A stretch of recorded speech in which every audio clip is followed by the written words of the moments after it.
The game has changed a lot. You can't say कि यार 40 over पे अगर 2 सेट बैट्समैन खड़े हैं वो आपको नहीं छोड़ेंगे, आपको आउट ही करना पड़ेगा। Modern batsman is so evolved कि यॉर्कर करा लो, स्लोअर बॉल करा लो। 2023 वर्ल्ड कप में जनरल डिस्कोर्स क्या था कि यार अबरार को क्यों नहीं खिला रहे, शादाब को क्यों खिला रहे हो। अब जब अबरार को खिला रहे हो तो वो भी शादाब से बेहतर कर रहे हैं, नो डाउट, लेकिन he is no way near the quality of spinner may be Mitchell Santner is. Axar Patel ने आज जिस तरह बॉलिंग की, इवन रिशाद हुसैन बांग्लादेश की उससे बेहतर कर रहे थे। जो ऑस्ट्रेलिया में जब टेस्ट सीरीज जीता है, जब वो रिजवान ने हमारा ट्रॉफी उठाई है, तो स्क्वाड की आप तस्वीर देखो और देखो उसमें कौन से खिलाड़ी मौजूद थे। वहाँ हसीबुल्लाह भी मौजूद थे, वहाँ अरफात मिनासी मौजूद थे, वहाँ आमिर जमाली मौजूद थे। तो क्या हुआ अचानक कि सब कुछ हमें बदलना पड़ा और नए नए ऑप्शंस पे जाना पड़ा। और सबसे बड़ा पॉइंट यार यही है कि टॉप 3 मतलब सेटल्ड है ही नहीं पाकिस्तान का बैटिंग में। तो आपके पास वो क्वेश्चन नहीं है। आपके टॉप 4 बैटर्स में अगर फखर जल्दी आउट हो जाते हैं, और इन टुडेज केस और yesterday's case it was an injury, तो आपके पास कोई और ऑप्शन ही नहीं है जो एक्सेलरेट कर सके, विल पे एक्सेलरेट कर सके।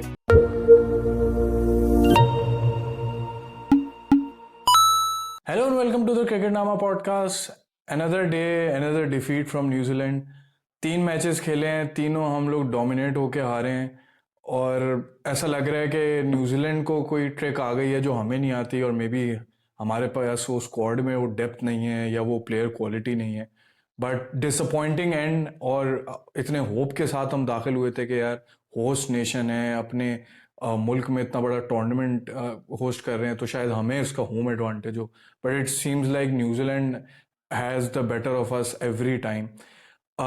इस बार फिर मुर्तज़ा भाई आ चुके हैं, पाकिस्तान का स्क्वाड इनके साथ रिव्यू किया था, और जो मसले हमें दिख रहे थे या हमने पॉइंट आउट किए थे वही कंटिन्यू हुए हैं। और हमारे जो आई थिंक बेस्ट बैटर थे by a mile I would say, Fakhar Zaman, अब वो भी इंजर्ड हो गए हैं। तो थिंग्स आर लुकिंग वेरी ब्लीकी। पहले बात करेंगे इस मैच में, फिर थोड़ा सा देखेंगे गोइंग फॉरवर्ड किस तरह से चीज़ें होनी चाहिए, कोई जो इमामुल हक की इंक्लूजन है वो ठीक है कि नहीं। तो विदाउट फर्दर ड्यू मुर्तज़ा भाई से मैं जानना चाहूँगा, भाई क्या तासुरात हैं, किस तरह से कोप, फिर वही जो हमारे अपनी वीडियो में बात करते हैं कि जो गम है वो हर बार वही एब्जॉर्ब कर रहे होते हैं, तो किस तरह एब्जॉर्ब कर रहे हैं वो वाला गम। अब इसके लिए एक अच्छी स्ट्रेटेजी ये हुई है कि अब मेरे ख्याल में इस टूर्नामेंट में खास तौर पे मैंने कोशिश की कि यार ज़्यादा से ज़्यादा नंबर्स को देखा जाए, डेटा को देखा जाए, ताकि इस बात को पहले से तस्लीम कर लिया जाए कि ये किस मतलब राह पे हम जा रहे हैं। हमारा फिर भी वही है, स्क्रिप्ट कुछ भी नहीं है, दुआ कर सकते हैं, कुछ भी हो सकता है, यहाँ से फिर पलट सकते हैं। लेकिन अगर रियलिस्टिकली देखूं, जज्बात को बिल्कुल अगर आप हटा के देखें, न्यूजीलैंड की टीम से मुकाबला करें पाकिस्तान का, उनकी जो डेप्थ है स्पिन में, पेस में, top order, middle order, death overs, बहुत अच्छी टीम है। और न्यूजीलैंड के खास तौर पे to be fair I really appreciate them, क्या 2023 वर्ल्ड कप से काम करके आए हैं वो अपनी टीम पे और डेप्थ बढ़ा लिया उन्होंने अपनी। तो पाकिस्तान का यार अगेन यार बड़ा मतलब थोड़ा डिसअपॉइंटिंग था, लेकिन थोड़ा सा प्रेडिक्टेबल भी थी ये चीज़, जिस तरह के हमने सेटअप किया हुआ था अपने आप को, कि हमने उनको 73 फॉर 3 कर दिया था 16 ओवर्स में, which I didn't expect and I think that was a great position to launch from. लेकिन अगेन बॉलर्स नहीं थे हमारे पास, 5वें बॉलर्स हैं इन मॉडर्न डे क्रिकेट। हमें लगा नहीं है क्या कर गए लेदम और वो यंग पार्टनरशिप में, लेकिन वो ले गए मैच वहां से। 40 ओवर में अगर टीम किसी के 7-8 विकेट हाथ में, फिर उसने नहीं छड़ना आपको कोई। तो वो हुआ। फिर बैटिंग में यार I know we are poor. I know we lost Fakhar Zaman as well, but it was painfully bizarre to watch the first 10 overs. I mean, extreme lack of intent. I am all up for like getting out whilst you're attempting something new, but it was painful to watch. तो थोड़ा disappointing था of course. और home की भी एक यार खुशी होती है कि यार चलो क्रिकेट वापस आई है, तो लेकिन ये कि ओवरऑल या क्वाइट डिसअपॉइंटिंग। लेकिन आपको तो ये स्टेडियम में देखने का शर्फ हासिल हुआ, तो उसका एक्सपीरियंस कैसा था? Because stadiums have been become the new talk of the town instead of the actual cricket going on. यार, to sum it up in like TLDR अगर मैं दूं, तो स्टेडियम जी जाके मुझे इसकी अहमियत का एहसास हुआ कि घर पे टीवी में देखने का कितना मजा आता है। मतलब जी एवरी सही। पॉसिबल वे जो आप खराब कर सकते हो ना एक्सपीरियंस, वो किया। कुछ चीजें तो अब आदत हो गई हैं, क्योंकि अब PSL के मैचेस देखे हैं, बायलैटरल कुछ मैचेस देखे हैं, कि भाई आपको लंबी लाइनों में लगना है, कराची की गर्मी में आपको खड़े होना है, फिर मल्टीपल पॉइंट्स पे चेकिंग होनी है, आपको पावर बैंक अलाउ नहीं है, कोई माइक वगैरह। मेरा बड़ा मूड था कि मैं वहां जाके व्लॉग करूं और experience as I go through them मैं डॉक्यूमेंट करूं। लेकिन बात वही है, उस शोर में अब आप किस तरह रिकॉर्ड करो। मैं अगर कैमरा निकाल के खड़ा हो जाऊं, पहली बात तो रोड पे खड़ा हूँ, जितनी भी सिक्योरिटी हो, एक वो कराची वाला दिमाग है, मोबाइल छिन गया तो और फिर अंदर जाओ, वही शोर का मसला है, आपका बैटरी खत्म हो गई, आप चार्ज नहीं कर सकते। तो वो, खैर ये तो स्टार्ट था। फिर स्टेडियम में गए हैं, स्कोर कार्ड देखने का कोई आपके पास ऑप्शन ही नहीं है। पहले मैनुअल स्कोर कार्ड लगा हुआ था, बहुत खुशी हुई कि अब वो उन्होंने हटा के एक बड़ी स्क्रीन लगा दी। और मैं बड़ा एक्साइटेड था कि भाई अब रिप्लेस वगैरह बड़ी स्क्रीन में देखने को मिलेंगे। तो ना तो उन्होंने वहां पे स्कोर कार्ड दिखाया, उल्टा जो मैनुअल स्क्रीन थी जिससे स्कोर कार्ड दिख जाता था, अब वो भी जा चुकी है, तो we didn't know what the score was. हम लोग जो है लोगों को मैसेज करके पूछ रहे थे कि भाई हमें स्कोर अपडेट करो।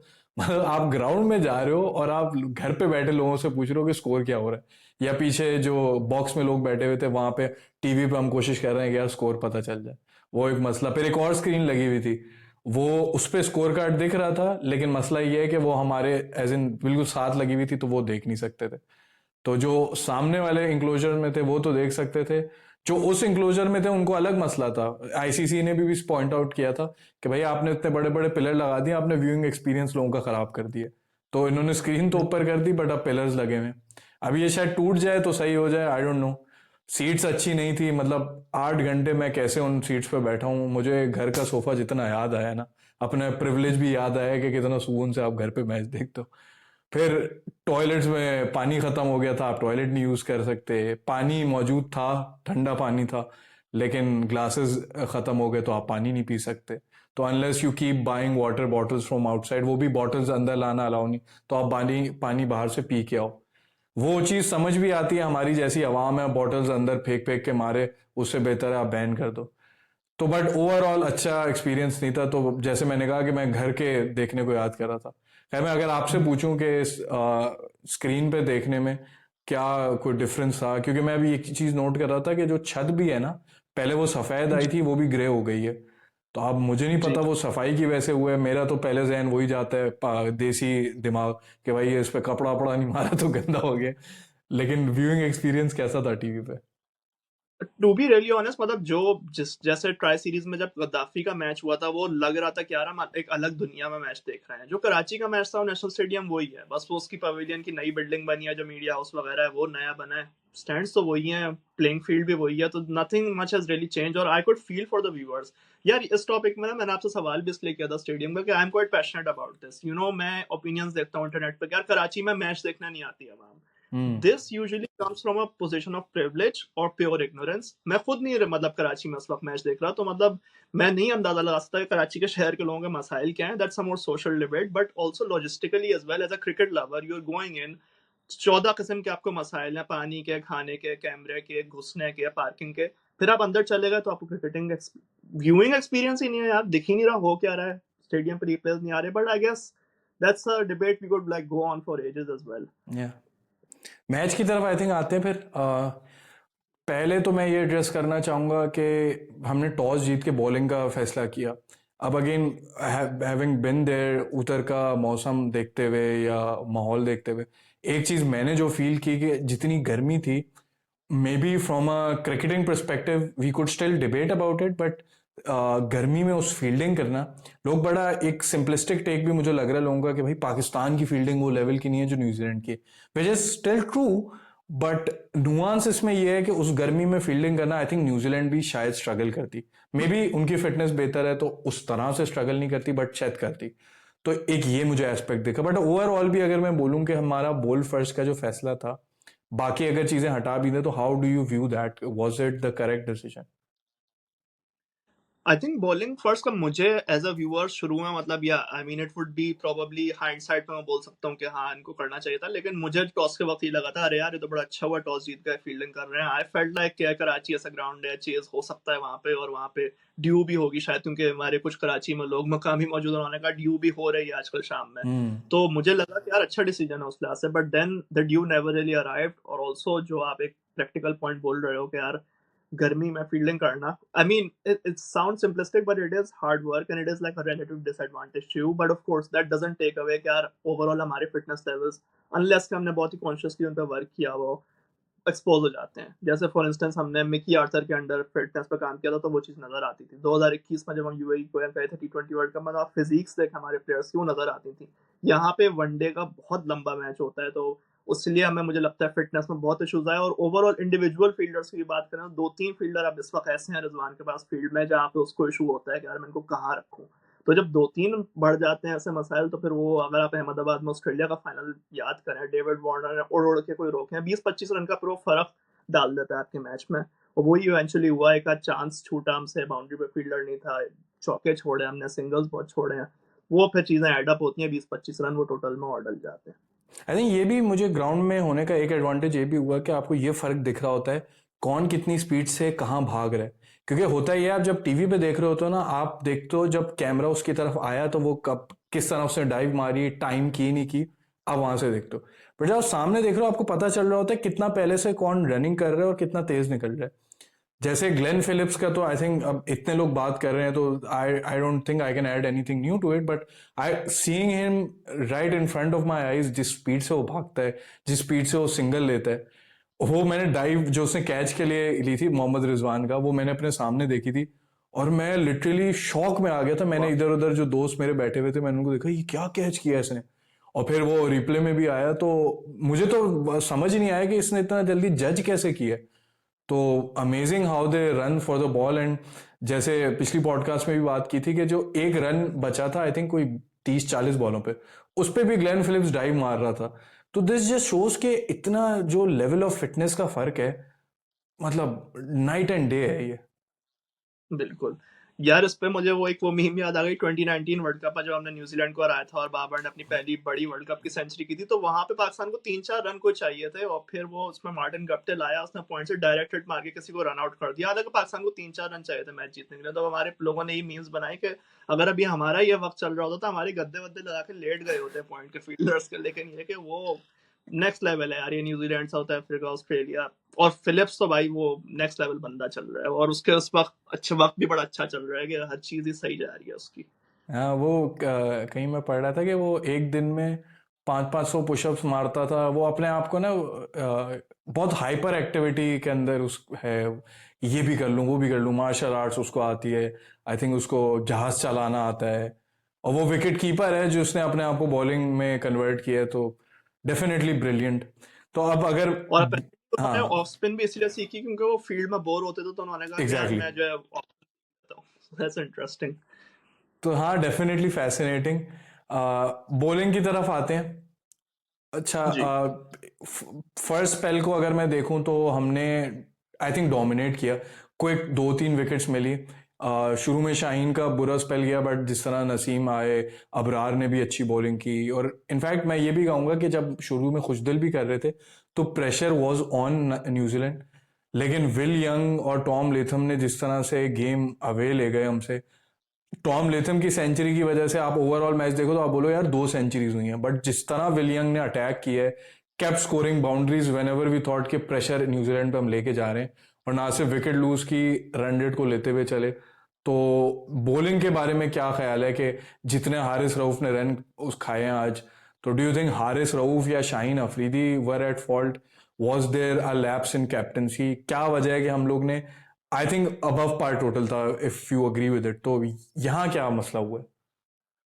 यार आई थिंक यार आई वुड एग्री कि यार मेरे ख्याल में अबव पार टोटल था, हद से हद भी 300 पर रुक जाना चाहिए था, क्योंकि थोड़ा सा ड्राई पिच थी, तो लग रहा था कि बॉल स्पिन हो रही है यहाँ पे।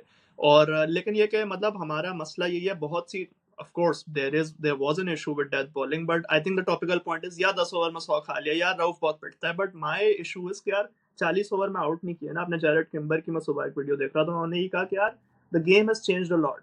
यू कांट से कि यार 40 ओवर पे अगर दो सेट बैट्समैन खड़े हैं, वो आपको नहीं छोड़ेंगे, आपको आउट ही करना पड़ेगा। मॉडर्न बैट्समैन है सो इवॉल्व कि यॉर्कर करा लो, स्लोअर बॉल करा लो। मसला हमारे था इस वक्त नेशनल स्टेडियम में, वो एक मुझे चीज चेंज नजर आई कि स्ट्रेट की और स्क्वायर की बाउंड्री 60 मीटर की थी। So from hmm. One and you were always struggling, so it was always gonna be hard work यार। अच्छा स्टार्ट लिया था हमने, 73 पे 3 कर दिया था 16 ओवर्स में, लेकिन वही चीज आपको बाइट करने आई कि वहां पे वो टेरेंडर पार्ट टाइमर्स पे वो सिंगल भी ले रहे थे, तो रिस्क उन्होंने नहीं लिया, उनको कोई रिस्क लेने की जरूरत ही नहीं पड़ी। आहिस्ता-आहिस्ता वो पार्टनरशिप बिल्ड कर गए। उनका थोड़ा-सा पाकिस्तान वाला ब्रांड है खेलने का, न्यूज़ीलैंड का भी, लेकिन जब एक्सप्लोड होने पे आते हैं, अब उन्होंने अपनी डेप्थ इतनी बढ़ा ली है बैटिंग की कि वो फिर छोड़ते नहीं हैं। And credit to Will Young and Tom Latham. I never really looked into Will Young as much, even though he scored some runs in Test series against India, but बहुत क्लास की innings खेली वैसे will young ने भी। नहीं, मैं तो ये लेकिन हमारा सोच सोच के पॉइंट ऐड कर हैरान दूं हो रहा क्या? हूँ कि will young isn't their first choice. He's there because Rachin Ravindra is injured. The fact that they या have so many people for every position. Kane Williamson, it Daryl was Mitchell में सच से कोई इंजर्ड हो तो mark Chapman पीछे खड़े हैं। Bracewell it नहीं वाज खेलते सच अ तो नियर मूव कि मतलब मेरी बचत इस लिहाज से हो गई कि आई वाज अबाउट टू से कि यार विल यंग और टॉम लेथम को ये खिलाते क्यों हैं? इसमें जो रचिन रविंद्रा को खिलाएं और मार्क चैपमैन को खिलाएं, जो बहुत अच्छे खिलाड़ी हैं और पाकिस्तान के उनके रिकॉर्ड भी हैं। लेकिन आई मीन वाह, उनकी परफॉर्मेंस देख लें आपको आप अगर याद जब। हो, Rachin Ravindra in the 2023 world cup he replace Devon Conway. तो ओ या ऐसा कट थ्रोट कंपटीशन है इन तीन के बीच में। और लेकिन ये फिर भी लेके चल रहे हैं। और न्यूजीलैंड का एक चीज मशहूर थी कि छोटी कंट्री है, कुछ प्लेयर्स ही होते हैं, उनको लेके चलना होता है और उन्हीं को यूज करना होता है। But in the short span of time उन्होंने इतनी डेप्थ बिल्ड की है कि हर पोजीशन के लिए एक एक दो दो प्लेयर खड़े हैं।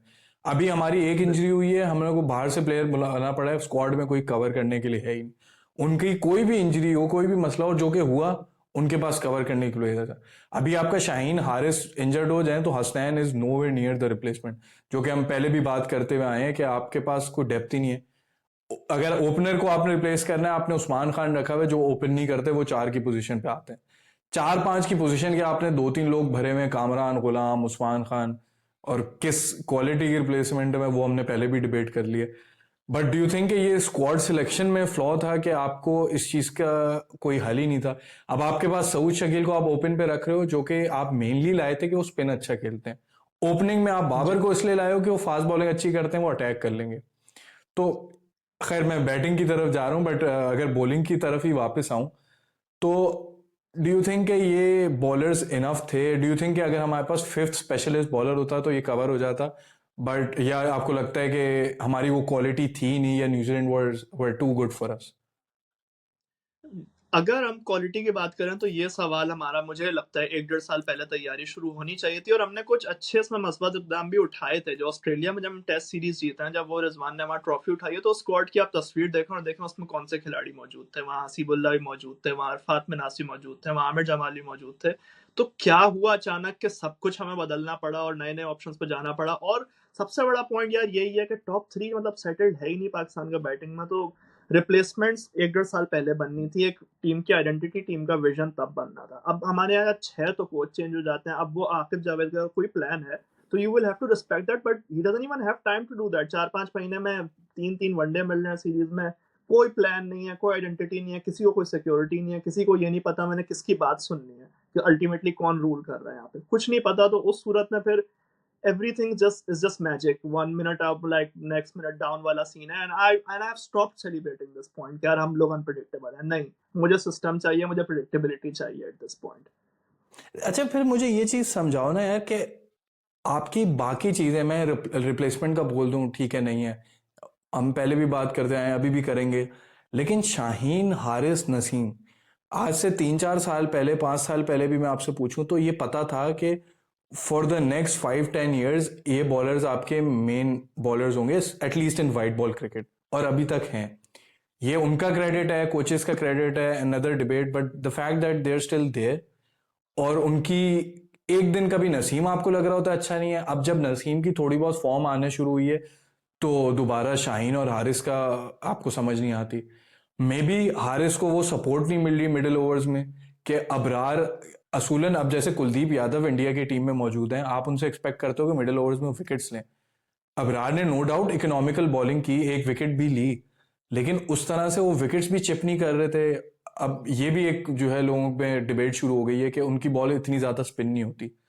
तो डू यू थिंक कि शायद अबरार ही वो बेहतर ऑप्शन नहीं थे? जहां हम लोग पहले तो 2023 वर्ल्ड कप में जनरल डिस्कोर्स क्या था कि यार अबरार को क्यों नहीं खिला रहे, शादाब को क्यों खिला रहे हो? अब जब अबरार को खिला रहे हो तो वो भी शादाब से बेहतर कर रहे हैं, नो डाउट, लेकिन he is no way near the quality of spinner may be Mitchell Santner is. Axar Patel ने आज जिस तरह बॉलिंग की, इवन रिशाद हुसैन बांग्लादेश की उससे बेहतर कर रहे थे। तो डू यू थिंक कि ये बिल्कुल। हमारी बेस्ट लाइनअप में ही मसला है, या मैनेज सही नहीं हुआ? यार वही है कि मतलब एक तो थोड़ा-सा वही टैलेंट का मुझे यही लगता है, मे बी मैं एक फूल्स पैराडाइज़ में रहता हूँ कि इतना भी मसला नहीं है हमारा टैलेंट का, हमारा टैलेंट मैनेजमेंट का भी साथ में मसला है। कि यार जैसा आपने खुद ही कहा कि यार 2-3 साल पहले ये बात तो क्लियर हो गई थी ना, जब आपने 2022 का टी20 वर्ल्ड कप का फाइनल खेला, that was purely on your bowling performance, mainly on your bowling performance. कि नसीम की परफॉर्मेंस थी, वहाँ शाहीन की थी, वहाँ रऊफ की थी, तीनों तकरीबन, even though Shaheen was injured, 140 पे करा रहे थे, अच्छी जगह से करा रहे थे। लेकिन ये वही वाला पाकिस्तान की टीम का एक वो गाड़ी वाला हिसाब है, किसी एक टायर पंचर ही रहता है, या तो नसीम का कोई मसला होगा, या शाहीन का कोई मसला होगा, या रऊफ का वो मसला होगा, या स्पिन अटैक का मसला हो जाएगा। शादाब खान या मोहम्मद नवाज, मतलब एक दिन मुझे समझ में नहीं आती, एक दिन में बहुत अच्छे हो जाते हैं और एक दिन में इतने बुरे हो जाते हैं कि स्क्वाड में रहने के काबिल भी नहीं है। मतलब दो तीन तीन चार चार आईसीसी ट्रॉफीज खेली हुई है। शादाब खान को हमने सिर्फ उनकी फिटनेस पर काम करना था और 2 फर्स्ट क्लास सीजन खिलाने थे। वो वीआईपी इस वक्त आपको चैंपियंस ट्रॉफी में आपका मेन ऑलराउंडर होता है और डेप्थ प्रोवाइड करता है, जो कि बहुत रेयर है पाकिस्तान में। कोई रिस्ट स्पिनर है और वो बैटिंग कर सकता है। तो मतलब वही है ना कि कोई प्लानिंग है ही नहीं। नसीम या शाहीन वगैरह उनको उस तरह से हम इज्जत देते ही नहीं है। ये लोग बेचारे खुद जो मेहनतें कर करके अपनी फिटनेस बरकरार रखेंगे, आपस में लड़वा देंगे, कैप्टनसी दे देंगे, ले लेंगे। मतलब क्रिकेटर ऑफ द ईयर था यार शाहीन 2021 में। मतलब कोई उसूल ही नहीं है ना यार, के प्रोटेक्ट करने वाला उसमें जो है। और यही होता है, किसी की ज्यादा सक्सेस हो रही हो तो बाबर को और चीजों में उलझा दिया। तो मतलब यही नतीजा निकलता है फिर कि यार कुछ प्लेयर्स का भी कसूर होता है, लेकिन साथ में I am always up in the side कि यार मैनेजमेंट का भी कसूर है इसमें, किस तरह से मैनेज किया जा रहा है उनको। अच्छा, इस पे मैं दो चीज़ें कहना चाहूँगा। एक तो मुझे लगता है कि कम्युनिकेशन का भी फुकदान है। आप जी। जो गेम प्लान देखो, जैसे फॉर एग्जांपल 2017 की चैंपियंस ट्रॉफी की बात करूं, और बाद में भी आज भी जो प्लेयर्स बता रहे होते हैं, तो एक पता चल रहा था कि सेट गेम प्लान है, इस बैटर को इस तरह डिसमिस करना है, हसन अली को जिस तरह हमने मिडिल ओवर्स में यूज करना शुरू किया। ये we were ahead of the time तो नहीं बोलूंगा, बट एटलीस्ट हम लोग उस पायनियर्स में से थे कि जो मिडिल ओवर्स में फास्ट बॉलर्स को यूज करना शुरू हो गए थे, तो we were doing something new. अब ऐसा लग रहा है कि गैप है। शाहीन, नसीम, हारिस कुछ और चाह रहे होते हैं प्रॉब्ली, रिजवान कुछ और चाह रहे होते हैं, क्योंकि मैंने कई दफा ये देखा कि आपस में ये बहस सी हो रही थी। मैं लड़ाई के सेंस में नहीं बोल रहा, बट एक डिसएग्रीमेंट था कि हमें इस तरह से फील्ड चाहिए। बॉलर कुछ और चाह रहा था, रिजवान कुछ और चाह रहे थे। फिर हम बॉल में भी बिहाइंड थे, एज इन हम ओवर रेट में बहुत पीछे चल रहे थे, तो रिजवान पे वो प्रेशर अलग चल रहा था। और फील्डिंग में भी आई डोंट नो, गेम प्लान नहीं था, आई डोंट नो कि ड्रिल्स नहीं हुई हुई थी। जिस तरह वो खुशदिल शाह का था, वो आगे होके खड़े हुए थे, बाउंड्री पे पीछे नहीं खड़े हुए थे। तो आई डोंट नो, अब ये भी मैनेजमेंट का फॉल्ट है या ये कम्युनिकेशन का फॉल्ट है? What do you think about it?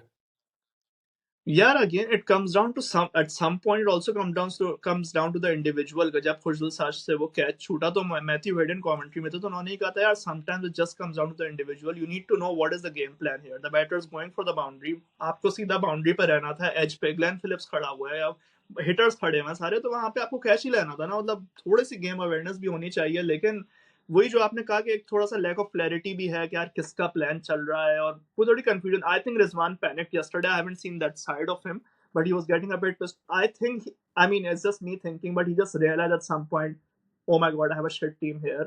And he just realized that like midway through the innings, because दो तीन दफा उसने मिस फील्ड्स पर टोका प्लेयर्स को, लेकिन वो हुए जा रही थी, हुए जा रही थी, नहीं हो लाइक यार अब मैं क्या करूं।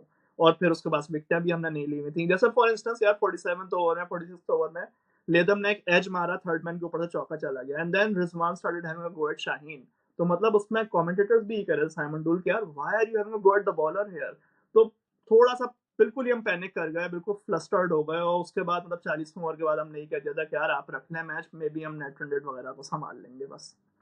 यार आई थिंक ये बहुत अच्छा पॉइंट बोला कि रिजवान बहुत फ्रस्ट्रेटेड दिख रहा था, क्योंकि आप जो ये सेना आपके जो टूर्स थे उसमें रिजवान की एनर्जी अलग थी। आई don't no, may be it was because नई नई कैप्टनसी मिली हुई थी, एक अपना आपको मनवाना था, और अब शायद प्रेशर आ गया है कि भाई इतना बड़ा टूर्नामेंट है। I don't know what it is, I don't know back end पे क्या चल रहा है, it's the pressure of the event और whatever it is. Definitely फर्क देखा। वो एक रिजवान को, तो जो हमने प्रीव्यू में भी बात की थी, वो एक ऐसा प्लेयर या ऐसा कैप्टन है कि वो किसी भी प्रेशर सिचुएशन में, मुश्किल सिचुएशन में टीम को लिफ्ट करता है, अपनी बातें करता है कीपिंग से। वो मुझे बड़ा कम ही नजर आई उसकी। पता नहीं अब ये वही कि पीछे कुछ चल रहा है, ये जो हम ट्राई सीरीज में जिस तरह हम न्यूजीलैंड से हारे हैं, तो शायद ये हमारे दिमाग में था कि यार न्यूजीलैंड हमसे क्यों नहीं हराई जा रही। आई don't know what it was, may be it unfolds in the next match और टू। आई होप कि इंडिया के मैच में ये मसले ना दिखें। खैर अब बैटिंग की तरफ चलते हैं। बहुत कुछ है कहने को। फ़खर की इंजरी हुई, फिर आपने सऊद शकील को ओपनर भेज दिया। वो पता नहीं अजीब डिस्पोजेबल सा प्लेयर है, आपको जहाँ मर्जी है उसको आप बैटिंग करा लेते हो, और आपके पास कोई दूसरा ऑप्शन भी नहीं है। तो ओवरऑल बैटिंग के बारे में what do you think about it? क्या हमारी अप्रोच गलत थी? Where did we go wrong? To start off with कि हम लोग जितना भी सिस्टम पे बात कर रहे हैं, स्ट्रक्चर पे बात कर रहे हैं, लेकिन I mean it has still been odd कि यार once Saim Ayub goes out of injury, second Fakhar Zaman goes out of injury in the third over of the game already, so you could just see the energy levels come down in the Pakistan field as well. और फिर मतलब अब फिर, लेकिन मुझे फिर भी ये होता है ना कि टीम की आइडेंटिटी तो कोई होनी चाहिए ना, मतलब आप 320 चेस करने जा रहे हैं। It was like bizarre to watch. I know also Babar was criticized and I know people are right in saying कि यार बाकी दो को भी तो जिम्मेदारी लेनी चाहिए ना। कुछ साउथ शकील की कंफ्यूजिंग इनिंग्स थी, मतलब समझ ही नहीं आई क्या हुआ था, और ये फिर उसी चीज का नतीजा होता है कि जब आप लिस्ट में कभी भी उन्होंने ओपन नहीं किया हुआ आई थिंक, और फिर मतलब एकदम से हम आईसीसी टूर्नामेंट में कह रहे हैं आप ओपन कर लें, but like I felt like these were friendlier conditions to bat in, like you're batting at your home ground, you're chasing something, you have a target in front of you, लेकिन इतनी defensive approach मुझे नहीं समझ में आई। और यार मतलब dot ball per dot ball, dot ball per dot ball. It was like at some point it felt like a joke. Like maybe Pakistan are preparing for day two or something, because like there was no attempt whatsoever. There was like a straightforward block on the front foot from Rizwan or Babar, and also maybe Babar was waiting for the bad balls, but like it was Will Rook and Matt Henry bowling to him. कुछ भी नहीं दिया उन्होंने। Of side की field भी बड़ी तगड़ी रखी हुई थी, उन्होंने कुछ भी नहीं दिया वहां पे। एक दो ड्राइव्स लगी, लेकिन I mean that's not gonna change. That is where you just start to be a bit more adaptive, and that's why you need more risk takers in the power play, which Pakistan didn't really have. South Shakil, Babar, Rizwan.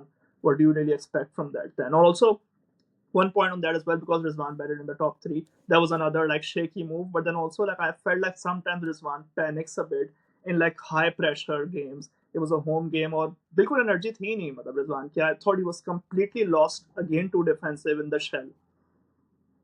हाँ, I completely agree. और फिर मैं वो भी कहूँगा ना कि ठीक है, 4 पे आना शायद पॉसिबल ही नहीं था, क्योंकि रिजवान का अगर वो 4 पे जाता तो फिर कौन 3 पे आता? आप खुशदिल या तैयब ताहिर जो कि ऑलरेडी स्ट्रगल कर रहे हैं उनको आप ऊपर भेज नहीं सकते थे, तो बिल्कुल मुश्किल मूव था। लेकिन जो हमने पहले भी बात की थी, आपके पास वो क्वेश्चन नहीं है। आपके टॉप 4 बैटर्स में अगर फखर जल्दी आउट हो जाते हैं, और इन टुडेज केस और yesterday's case it was an injury, तो आपके पास कोई और ऑप्शन ही नहीं है जो एक्सेलरेट कर सके, विल पे एक्सेलरेट कर सके। अब रिजवान ट्राई कर रहे थे, लेकिन क्योंकि उनकी आदत है कि वो थोड़ा सेट होते हैं, जब उन्होंने अच्छी इनिंग्स खेली भी हैं सलमान अली आगा के साथ, उन्होंने कुछ बॉल्स लिए हैं, सिंगल डबल किए, सेट हुए, बट उनके जहन में अभी क्या प्रेशर है कि बाबर ने अभी रोकना है, वो एंकर करेंगे, I have to go for the kill. लेकिन उनको इस पोजीशन की आदत ही नहीं है, बॉल थोड़ी सी न्यू थी, he likes to play with a softer ball, वो उनसे हुआ नहीं। और फिर प्रेशर रिजवान बाबर पे दोनों पे था। रिजवान ने बहुत दफा अटेम्प्ट की थी शॉट मारने को, लेकिन उनसे नहीं लग रही थी। और फिर बाबर का भी एक बिल्कुल। चीज जो मैं नोट कर रहा था वहां ग्राउंड में बैठा हुआ, जब भी उन्होंने एक चौका मारा है ना, जो बड़े कम चौके मारे, लेकिन जब भी मारे है, उसकी अगली बॉल पे कोई ना कोई ऐसे ही सिचुएशन हुई है जो विकेट या तो गिरने लगी है या ऐसा हुआ है कि वो बचे, कि एलबी की जी। कॉल हुई है, कैच बचा है। Hello, editor Mudassir here. Sorry that the podcast had to abruptly end. It was probably because of an internet issue from my side, which is why the podcast wasn't fully uploaded. But since we did cover most of the things, I thought of uploading it regardless. I hope you did enjoy it, and we'll make sure that this doesn't happen again. Do subscribe to the channel, and hopefully, this error won't happen again. Thank you for following.